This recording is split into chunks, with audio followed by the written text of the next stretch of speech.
저 작은 소녀의 도화지 한 장이 사막을 뒤덮은 절망보다 더 깊게 대지를 울렸습니다. 오늘 수십 년간 마르기만 했던 아베체의 땅에 맑은 물이 흐르기 시작했습니다. 수백억이 들어간 장비도 세계 최고라던 정수 시스템도 하지 못한 일을 그녀는 연필과 색연필로 해냈습니다.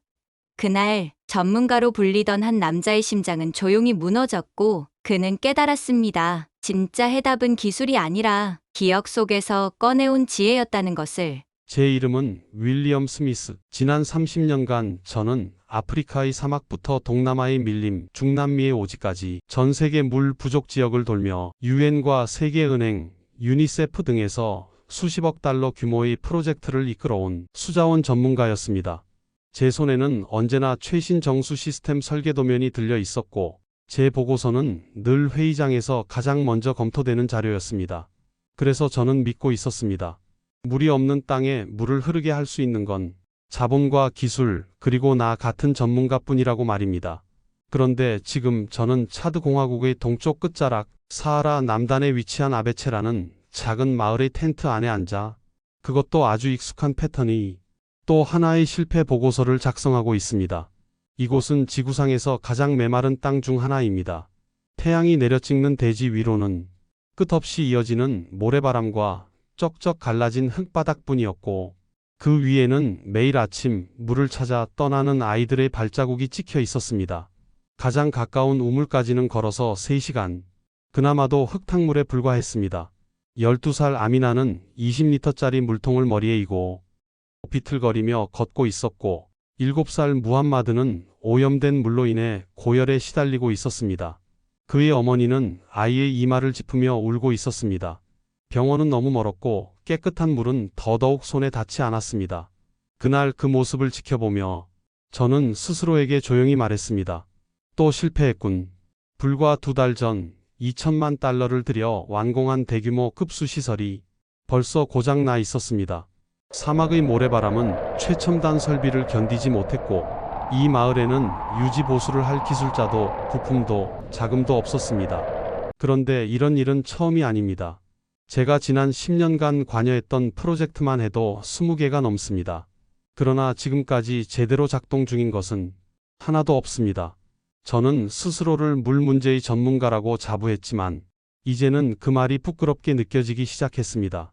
그날 밤 텐트 안에서 노트북 화면을 마주한 채 저는 이런 생각을 했습니다. 이 나라는, 이 대륙은 결국 우리가 해답을 줄 수 있는 곳이 아니었는지도 몰라. 그 순간 제 머릿속에 스친 한 나라가 있었습니다. 한국, 삼성, 현대, K-팝, 오징어 게임, 간혹 뉴스에서 들려오는 그 이름들. 하지만 제게 그 나라는 여전히 낯설고 수자원 문제와는 아무 상관없는 문화 강국일 뿐이었습니다. 아시아의 작은 나라에서 물 문제를 해결할 수 있는 아이디어가 나올 수 있겠어? 그때까지만 해도 저는 그렇게 생각했습니다. 그리고 그것이 이 이야기의 시작이었습니다. 석 달 후 나는 서울에 있었습니다. 유엔 지속가능 발전 회의 참석을 위해 한국을 방문한 것이었습니다. 솔직히 말하면 이번 회의도 별다른 기대는 없었습니다.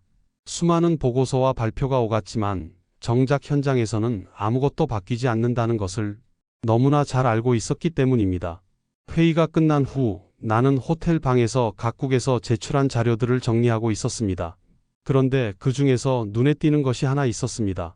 대한민국 어린이 환경 아이디어 공모전 수상작 모음집이라는 제목의 얇은 책자였습니다. 이런 것까지 자료로 제출하다니 나는 피식 웃으며 책자를 펼쳤습니다. 어린아이들이 그린 서툰 그림들과 삐뚤빼뚤한 글씨들이 가득했습니다. 지구를 구하자는 순진한 구호들과 알록달록한 색연필 그림들을 보며 고개를 저었습니다. 그런데 한 페이지에서 제 손이 멈췄습니다. 대상 수상작 서울 땡땡 초등학교 4학년 김지혜, 사막에 빗물을 모아서 마을을 살리는 방법이라는 제목이 눈에 들어왔습니다. 김지혜라는 아이가 그린 그림은 다른 것들에 비해 유독 세밀했습니다. 사막 위에 설치된 간단한 빗물 집수 장치와 그것이 어떻게 작동하는지를 단계별로 그려놓았습니다. 그리고 그 옆에는 단정한 글씨로 설명이 적혀 있었습니다. 아프리카에는 비가 적게 와서 사람들이 물이 없어 힘들어해요.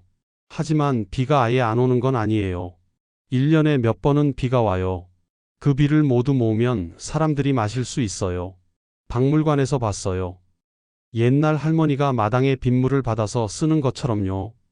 나는 웃음을 터뜨렸습니다. 할머니의 빗물 받기라니 정말 순진하군. 하지만 이상하게도 그 아이의 그림에서 눈을 떼기가 어려웠습니다. 뭔가 단순하면서도 논리적인 면이 있었습니다. 호기심이 생긴 나는 다음 날 한국 유엔 협회 담당자에게 이 아이를 만날 수 있는지 문의했습니다. 담당자는 놀란 표정으로 나를 바라봤습니다. 정말로 그 초등학생을 만나시겠다는 말씀이신가요? 네, 그 아이의 아이디어가 흥미로워서요. 나는 반쯤은 장난스러운 마음으로 답했습니다. 이틀 후 나는 서울의 한 초등학교 교실에 앉아 있었습니다. 김지혜라는 아이는 생각보다 작고 조용했습니다. 처음에는 낯선 외국인을 보고 조금 경계하는 듯 했지만 금세 자신의 아이디어에 대해 설명하기 시작했습니다. 아저씨, 아프리카에 가본 적 있어요? 지혜가 먼저 물었습니다. 네, 여러 번 가봤어요. 정말 물이 부족한 곳이에요. 지혜의 눈이 반짝였습니다. 그죠? 저도 뉴스에서 봤어요. 그런데 아프리카에도 비는 와요. 우기라고 해서 몇 달 동안은 비가 많이 온대요. 맞아요. 하지만 그 비는 금세 땅속으로 스며들거나 증발해버려요. 그러니까 모아야 하는 거예요. 지혜가 신이 나서 말했습니다. 할머니 어렸을 적엔 마당에 큰 항아리가 있었대요. 비가 오면 처마에서 떨어지는 빗물이 그 항아리에 고여요. 할머니는 그 물로 빨래도 하고 설거지도 했대요. 나는 그 아이의 말을 들으며 점점 놀라기 시작했습니다. 그 작은 아이가 말하는 것은 사실 빗물 집수 시스템의 기본 원리였습니다. 하지만 그 아이는 그것을 할머니의 항아리에 비유해서 설명하고 있었습니다.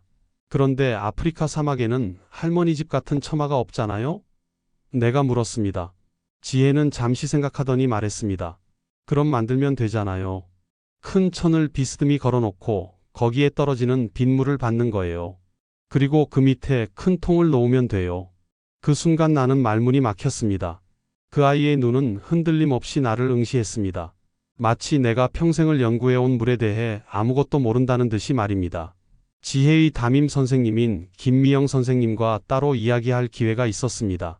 40대 중반의 김 선생님은 온화한 미소를 지으며 지혜에 대해 이야기해 주었습니다. 지혜는 참 특별한 아이예요.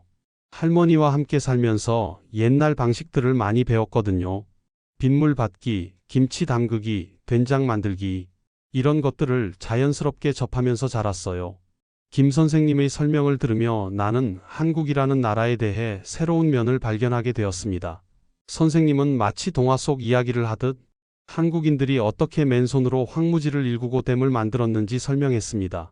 우리 할아버지, 할머니 세대는 정말 어려운 시절을 살았어요. 한국 전쟁 후에는 먹을 것도 없고 마실 물도 부족했죠. 하지만 서로 도우며 하나하나 일궈나갔어요. 빗물도 한 방울 한 방울 모아서 소중히 썼고요. 나는 그 단순한 서사 속에서 미묘한 강인함을 느꼈습니다. 거대한 자본과 최첨단 기술로 문제를 해결하려던 내 방식과는 전혀 다른 접근이었습니다.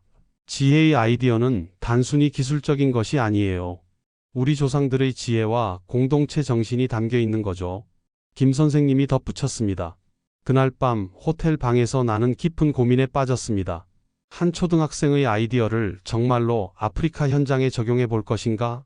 30년간 쌓아온 나의 학문적 자존심이 허락하지 않았습니다. 하지만 동시에 이상한 기대감도 들었습니다. 그동안 내가 시도했던 모든 방법들이 실패했는데 이번에는 다른 결과가 나올 수도 있지 않을까? 지혜의 관점에서 저는 다양한 논문들과 자료를 찾아봤습니다. 그런데 정말 놀랍고도 아이러니하게도 이 사막 위에 내려오는 그 몇 차례의 비만으로도 우리는 물 부족 문제를 해결할 수 있다는 사실을 발견했습니다. 이걸 왜 이제 안 걸까요? 그것도 작은 한국 소녀의 입을 통해서 말이에요. 문제는 비가 안 오는 것이 아니라 우리가 그 비를 한 방울도 붙잡지 못하고 있다는 것이었습니다. 다음 날 나는 김 선생님에게 전화를 걸었습니다. 혹시 지혜의 아이디어를 실제로 아프리카에서 시험해 볼 수 있을까요? 전화기 너머로 김 선생님의 놀란 목소리가 들렸습니다. 정말로요? 지혜가 그 말을 들으면 얼마나 좋아할까요? 그렇게 나는 한국의 작은 초등학생과 함께 아프리카로 향하는 믿기 어려운 여행을 시작하게 되었습니다. 한 달 후 나는 다시 차드의 아베체 마을에 있었습니다. 이번에는 혼자가 아니었습니다. 김지혜와 김 선생님, 그리고 한국에서 온 봉사단원 몇 명이 함께였습니다. 공항에서 마을까지 가는 길에서 지혜는 창밖을 바라보며 연신 감탄했습니다. 와, 정말 사막이네요. 모래가 이렇게 많아요? 나는 그 아이의 순수한 반응을 보며 복잡한 심정이었습니다. 과연 이 아이가 이곳의 절망적인 현실을 이해할 수 있을까? 마을에 도착했을 때 나는 지혜에게 현실을 보여주고 싶었습니다. 갈라진 땅, 메마른 우물, 그리고 물을 구하러 먼 길을 떠나는 아이들의 모습을 말입니다. 지혜야, 여기가 바로 네가 도우려고 하는 마을이야. 어때? 지혜는 잠시 주변을 둘러보더니 고개를 끄덕였습니다.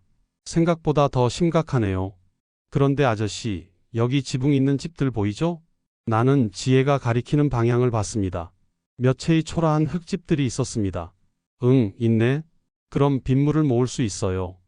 지혜가 환하게 웃었습니다. 나는 한숨을 쉬었습니다. 기대했던 첨단 장비는 어디에도 없었습니다. 지혜가 가져온 것은 몇 장의 방수포와 플라스틱 통, 그리고 간단한 파이프뿐이었습니다. 이것이 그 한국 초등학생의 기적이란 말인가? 나는 실소를 금치 못했습니다. 하지만 놀라운 일이 일어났습니다. 마을 사람들이 지혜의 설명을 듣더니 눈빛이 달라졌습니다. 마을 족장인 압둘라가 통역을 통해 말했습니다. 이 작은 소녀가 우리를 위해 이렇게 멀리까지 왔다니 정말 고맙습니다. 지혜는 족장에게 인사를 하며 자신이 준비해온 그림을 보여주었습니다. 비록 언어는 통하지 않았지만 그림을 통해 의사소통이 가능했습니다. 할머니가 빗물 받는 것처럼 하면 돼요. 지혜가 통역을 통해 설명했습니다. 족장은 고개를 끄덕이며 말했습니다. 우리 조상들도 그렇게 했습니다. 하지만 언제부턴가 그런 방법을 잊고 살았네요. 그 순간 나는 뭔가 이상한 감정을 느꼈습니다. 이 아이가 말하는 것은 사실 그들이 이미 알고 있던 지혜였습니다. 다만 시간이 흐르면서 잊혀졌을 뿐이었습니다. 다음 날부터 마을 사람들과 함께 빗물 집수 시스템을 만들기 시작했습니다. 지혜의 설계는 놀라울 정도로 단순했습니다. 먼저 집 지붕에 방수포를 덮어 빗물이 한 곳으로 모이게 했습니다. 그리고 그곳에 파이프를 연결해 물이 플라스틱 통으로 흘러들어가게 했습니다. 마지막으로 그 물을 정화할 수 있는 간단한 역과 장치를 만들었습니다. 놀라운 것은 마을 사람들의 반응이었습니다. 그들은 돈을 요구하지 않았습니다. 서로의 어깨를 맞대고 낡은 통을 옮겼고 흙탕물이 고였던 곳에 물기를 냈습니다. 그것은 단순한 노동이 아니었습니다. 우리라는 강한 유대감으로 뭉친 거대한 움직임이었습니다. 지혜는 마을 아이들과 함께 뛰어다니며 시스템을 점검했습니다. 언어는 통하지 않았지만 아이들은 서로 웃으며 소통했습니다. 아미나 언니, 이렇게 하는 거예요. 지혜가 손짓으로 설명했습니다. 아미나는 고개를 끄덕이며 따라했습니다. 그 모습을 보며 나는 이상한 감동을 느꼈습니다. 일주일 후 마침내 비가 내리기 시작했습니다. 처음에는 가랑비였지만 점점 세게 내렸습니다. 마을 사람들과 우리는 모두 밖으로 나와 하늘을 바라봤습니다. 그리고 그 순간을 나는 평생 잊지 못할 것입니다. 방수포 위로 떨어진 빗물이 파이프를 타고 흘러내려 플라스틱 통에 고이기 시작했습니다. 처음에는 한 방울, 두 방울이었지만 점점 더 많은 물이 모였습니다. 아이들이 환호성을 지르며 달려왔습니다. 그들은 처음으로 깨끗한 빗물을 마시며 한박 웃음을 지었습니다. 맛있어요. 아미나가 말했습니다. 나는 그 장면을 보며 온몸의 전율이 일었습니다. 맑은 물이 뿜어져 나오는 장면을 보며 내가 느끼는 감정의 파동은 불신에서 경악으로, 경악에서 이해로, 이해에서 감동으로 바뀌어 갔습니다. 이 모든 것이 한국의 작은 소녀의 아이디어에서 시작되었다는 사실이 믿어지지 않았습니다. 그 이후 더욱 놀라운 일들이 벌어졌습니다. 마을 사람들은 자발적으로 시스템을 확장하기 시작했습니다. 한 집에서 성공을 보자 다른 집들도 따라하기 시작한 것입니다. 하지만 그들은 혼자서 하지 않았습니다. 모든 일을 함께 했습니다. 재료가 부족한 집이 있으면 다른 집에서 나누어 주었고, 기술을 모르는 사람이 있으면 아는 사람이 가르쳐 주었습니다. 압둘라 족장과의 대화는 특히 인상적이었습니다. 박사님, 이 작은 소녀가 우리에게 가져다 준 것은 단순히 물이 아닙니다. 그럼 뭔가요? 족장은 마른 입술로 고통받았던 나나를 이야기하면서도 김지혜라는 작은 아이의 그림을 보며 희망을 보았다고 말했습니다. 그들의 끈기는 사막의 선인장보다 강했습니다. 우리는 오랫동안 외부의 도움만 기다렸습니다. 하지만 이 아이는 우리 안에 있던 힘을 깨워주었어요. 우리도 할 수 있다는 것을 보여준 겁니다. 나는 그 말을 들으며 깊이 감동했습니다. 이것은 단순한 기술 전수가 아니었습니다. 그것은 희망의 전수였습니다.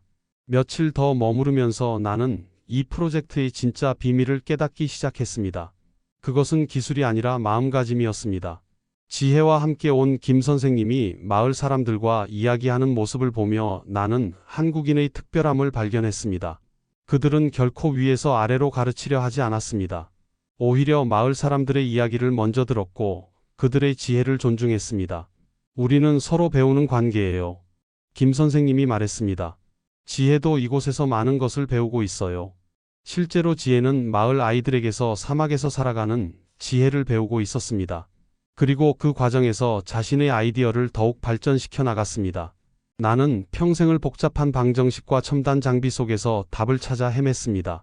하지만 정답은 이곳, 인간의 가장 기본적인 필요를 헤아리는 순수한 마음 속에 있었습니다. 한 달이 지나자 마을의 모습이 완전히 달라졌습니다.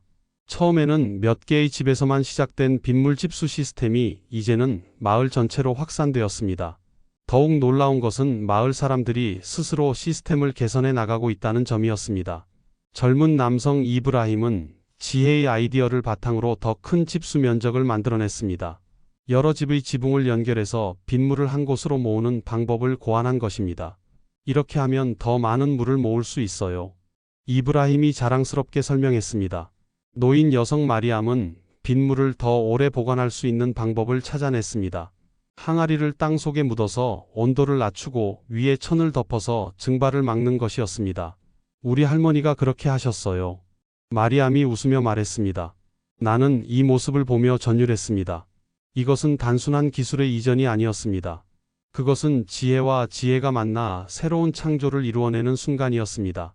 가장 감동적인 것은 아이들의 변화였습니다. 예전에는 새벽 4시에 일어나 물을 구하러 몇 시간씩 걸어야 했던 아미나가 이제는 집 앞에서 깨끗한 물을 마실 수 있게 되었습니다.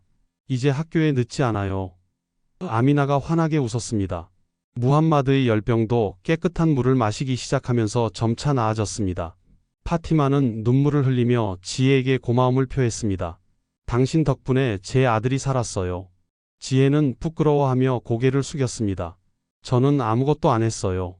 다들 함께 해주셔서 가능한 일이었어요. 그 순간 나는 이 아이의 겸손함에서 한국인의 또 다른 미덕을 발견했습니다. 그들은 자신의 성공을 혼자만의 것이라고 생각하지 않았습니다. 항상 공동체와 함께 이루어낸 것으로 여겼습니다. 어느 날 저녁 나는 마을 한가운데서 놀라운 광경을 목격했습니다. 마을 사람들이 모두 모여 빗물로 만든 차를 마시며 이야기를 나누고 있었습니다. 아이들은 깨끗한 물을 컵에 마시며 웃고 있었습니다. 그 순간 나는 깨달았습니다. 이것은 단순한 기술의 격차가 아니었습니다. 그것은 세상을 바라보는 관점의 차이, 문명의 깊이가 다른 것이었습니다. 나는 지금까지 위에서 아래로 주는 방식으로만 생각해 왔습니다. 선진국의 기술과 자본을 후진국에 전해주는 것이 발전이라고 믿었습니다. 하지만 지혜의 방식은 달랐습니다. 그것은 함께 만들어가는 방식이었습니다. 스미스 박사님, 지혜가 내 옆에 와서 말했습니다. 할머니가 그러셨어요. 물은 혼자 마시면 짜지만 함께 마시면 달다고요. 나는 그 말을 듣고 가슴이 뭉클해졌습니다. 이 작은 아이가 나에게 준 것은 단순한 기술이 아니었습니다. 그것은 인간다운 삶에 대한 근본적인 깨달음이었습니다. 아프리카에서 돌아온 지 한 달 후 나는 뉴욕 유엔 본부에 있었습니다. 연례 지속가능 발전 총회에서 발표할 차례였습니다. 평소 같으면 화려한 그래프와 통계 자료로 가득한 보고서를 준비했겠지만 이번에는 달랐습니다. 나는 김지혜의 사진과 아베체 마을의 모습이 담긴 슬라이드를 준비했습니다. 동료들은 의아해했습니다. 스미스 박사, 이번 발표 주제가 뭡니까? 아프리카 어린이 교육인가요? 아니요. 물 문제 해결에 대한 새로운 패러다임입니다. 사실 나 자신도 떨렸습니다. 30년간 쌓아온 나의 학문적 권위를 스스로 부정하는 발표를 하려고 했기 때문입니다. 발표 당일 총회장은 각국의 물 문제 전문가들로 가득했습니다. 나는 연단에 서서 깊게 숨을 들이쉬었습니다. 존경하는 동료 여러분, 나는 오늘 이 자리에서 나의 평생 연구가 틀렸음을 고백하고자 합니다. 장내가 술렁이었습니다. 모든 사람들이 의아한 표정으로 나를 바라봤습니다. 지난 30년간 우리는 거대한 자본과 최첨단 기술만이 답이라고 믿어왔습니다. 수십억 달러를 투입해 거대한 시설을 만들고 복잡한 시스템을 구축했습니다. 하지만 그 모든 것들이 실패로 돌아갔습니다. 나의 목소리가 떨리기 시작했습니다. 그런데 한국의 작은 초등학생이 우리가 놓친 가장 중요한 것을 알려주었습니다. 그것은 바로 사람의 마음입니다. 나는 김지혜의 사진을 스크린에 띄웠습니다. 순수한 미소를 지은 작은 소녀의 모습이 거대한 총회장을 채웠습니다. 이 아이는 할머니의 빗물 받기에서 영감을 얻어 아프리카 물 문제를 해결했습니다. 그 과정에서 그 누구도 돈을 요구하지 않았고 서로 돕고 나누었습니다. 이것이 바로 진정한 발전입니다. 처음에는 의구심 어린 시선들이 대부분이었습니다. 하지만 내가 아베체 마을의 변화 과정을 보여주자 분위기가 바뀌기 시작했습니다. 빗물 집수 시스템이 작동하는 모습, 아이들이 깨끗한 물을 마시며 웃는 모습, 마을 사람들이 함께 일하는 모습을 보며 청중들의 표정이 달라졌습니다.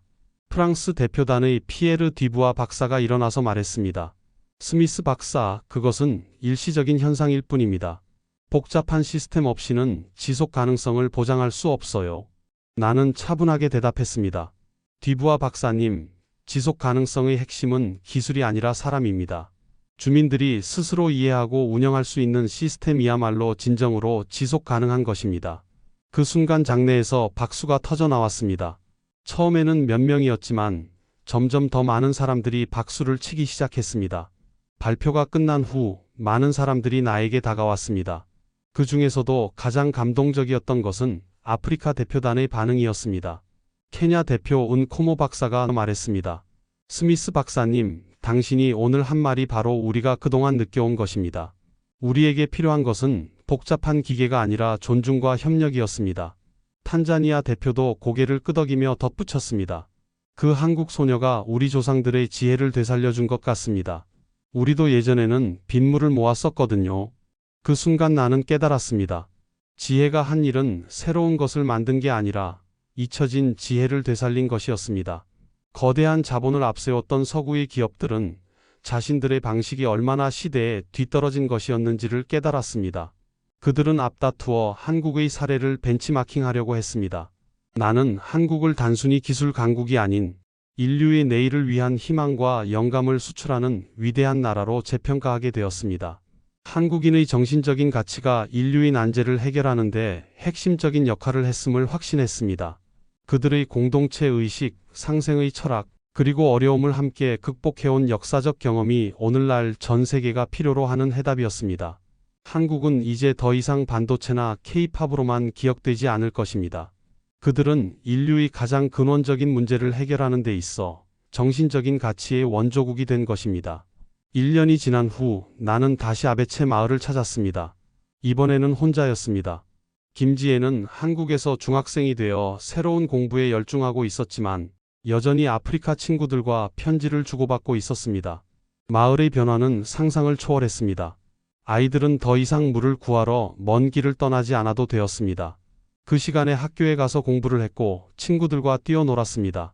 마을에는 웃음소리가 끊이지 않았습니다. 아미나는 이제 13살이 되어 있었습니다.